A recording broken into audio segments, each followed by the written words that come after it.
कथा सुनाते हैं, पावन कथा सुनाते हैं।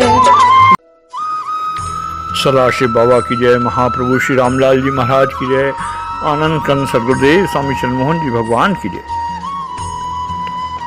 श्री सिद्ध गुफा सबाई धाम की जय। गुरुवर कृपा का स्पष्ट बोध। हमारे योगेश्वर श्री गुरुदेव भगवान ने एक जिज्ञासु साधक के शंका समाधान करते समय उपदेशित किया था कि जब सदगुरु किसी शिष्य को योग दीक्षा देता है तो अपना एक सूक्ष्म शरीर उसके शरीर के साथ लगा देता है, जो शिष्य के प्रत्येक कार्य को देखता रहता है।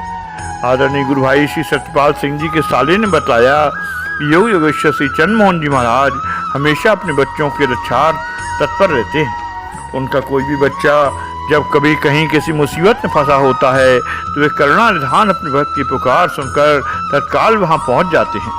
वे भले ही संसार की नजरों में ब्रह्मलीन हो गए हों, परंतु वे अब भी हमेशा अपने हर भक्त के साथ साए की तरह रहते हैं।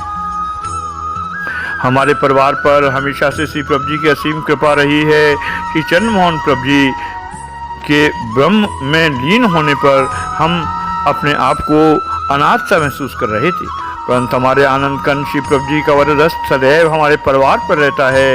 यह एक समय की घटना ने सिद्ध कर दिया। ये घटना सन 1993 की है।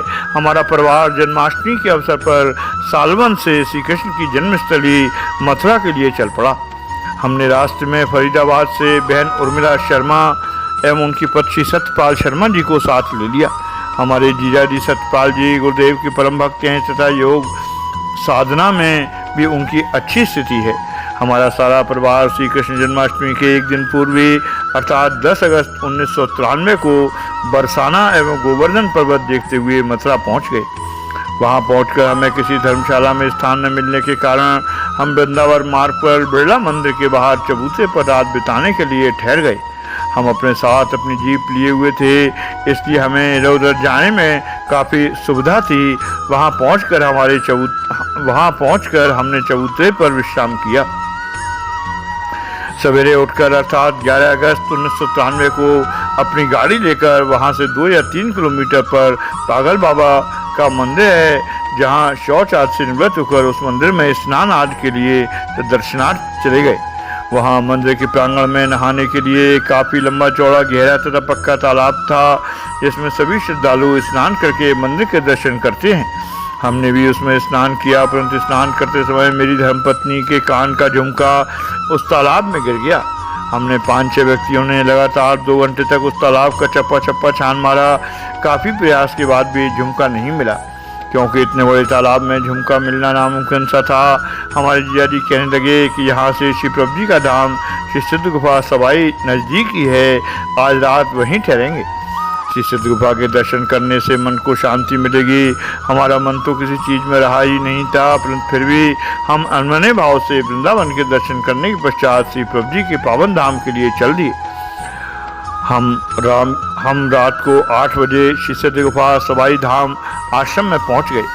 वहां गुफा में जाकर मेरी धर्मपत्नी ने श्री महाप्रभु श्री रामलाल जी महाराज तथा श्री सदगुरुदेव प्रभु जी के स्वरूपों के सामने साष्टांग प्रणाम कर अपने अश्रुपूर्ण नेत्रों से रोते हुए प्रार्थना की कि हे प्रभु, अगर आप सर्वशक्तिमान हैं तो कृपा करो कि मेरा झुमका मिल जाए।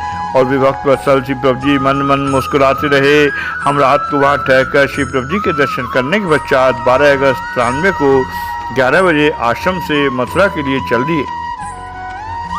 हमारा प्रोग्राम श्री कृष्ण जन्मस्थली के दर्शनों के पश्चात रात को फरीदाबाद पहुंचने का था, क्योंकि मन में कोई उत्साह तो था नहीं, रहा नहीं गया था।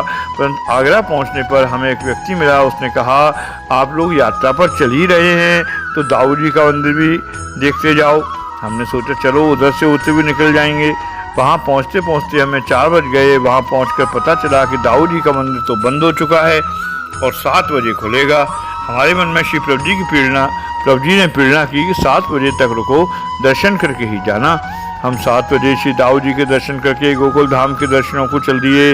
वहाँ दर्शन करके मथुरा पहुँचते पहुँचते ही हम लोगों को 9:30 रात के बज गए, जबकि श्री कृष्ण का मंदिर 9 बजे बंद हो चुका था। हम विवश होकर मथुरा ही ठहरना पड़ा।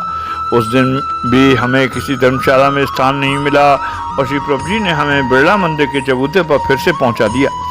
जबकि हमारा उधर जाने का मन ही नहीं करता था। 13 अगस्त 93 को सवेरे तो नहाने के लिए वही पागल बाबा के मंदिर का तालाब था जहाँ 3 दिन पहले मेरी धर्मपत्नी अपना झुमका खो चुकी थी, परंतु व्यवस्था थी क्योंकि स्नान के लिए और कोई स्थान उपलब्ध नहीं था। मेरी धर्मपत्नी ने तो नहाने से साफ इनकार ही कर दिया, परंतु देखो लीलाधारी की लीला। हमारे जीजा जी ज्यों ही उस तालाब में उतरे तो मेरी धर्मपत्नी का खोया हुआ झुमका उनके दाएं पैर की उंगली में स्वतः ही फंस गया। वाह रे कृपा निधान, तेरी लीला भी अपरंपार है।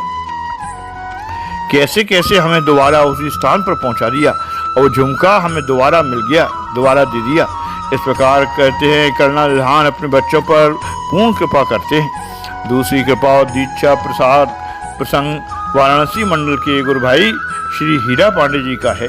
रहने वाले तो देहात क्षेत्र के हैं, परंतु स्थायी निवास बनाकर ये वाराणसी के राजघाट मोहल्ला में रहते हैं।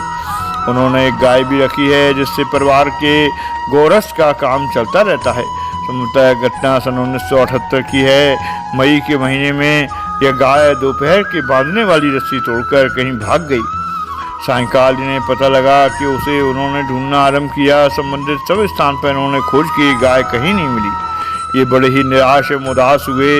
अपने पूजा गृह के स्वरूपों के सामने हाथ जोड़कर खड़े होकर बोले कि हे गुरुदेव, जब तक हमारी गाय नहीं मिल जाएगी न तो मैं और मेरे परिवार का कोई सदस्य आपकी आरती करेगा।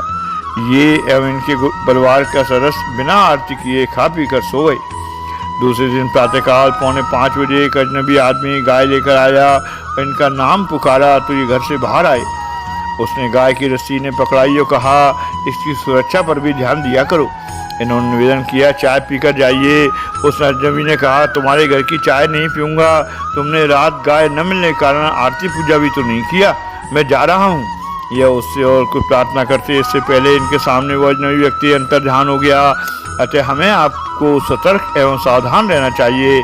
घर में रखे योगेश्वर द्वय के स्वरूप साधारण फोटो मात्र नहीं समझना चाहिए। बोलिए महाप्रभु श्री रामलाल जी महाराज की जय, आनंद कन सदगुरुदेव भगवान की जय, कृष्ण कन्हैया लाल की जय, बंसी वाले की जय, माँ राधा रानी की जय, श्री सिद्ध गोपाल सवाई धाम की जय।